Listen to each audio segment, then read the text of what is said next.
अचानक आमगेर मामा येयलो आनी मामान हाडली पोती भरून गोठां. गोठांचे सांसव करपाक गोठां बरी धुवन घेतली. गोठांची साली काडून मीठ आनी गोड लावन मॅरिनेट केलें. मामान हाडलेली गोठां गोड आसली म्हूण गोड मातशे कमीच घातले. वांटण करपाक ग्रायंडर जारान नाल्लाची सोय, काश्मीरी सुक्यो मिरसांग्यो, गांवठी सुकी मिरसांग, थोडीशी हळद आनी उदक घालून वांटून घेतले. फोडणी मारपाक तेल गरम जातकीच सांसवां, थोडीशी मेथयो, हींग आनी करपिलाची पानां तेलान घालून फोडणी मारली.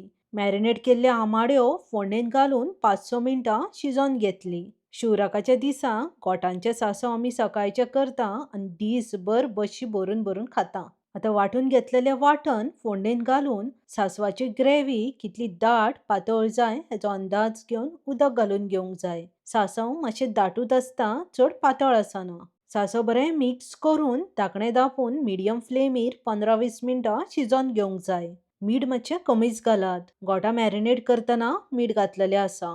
गोठांचे सांसव खावन खावन पोट भरता पूण मन भरना. परत कोणें गोठां दिल्यार आमी सांसवूच करतलीं. तुमी ह्या सिजनाचे सांसव खावंक ना जाल्यार बेगीनूच करून खायात. मोग आसूं नी.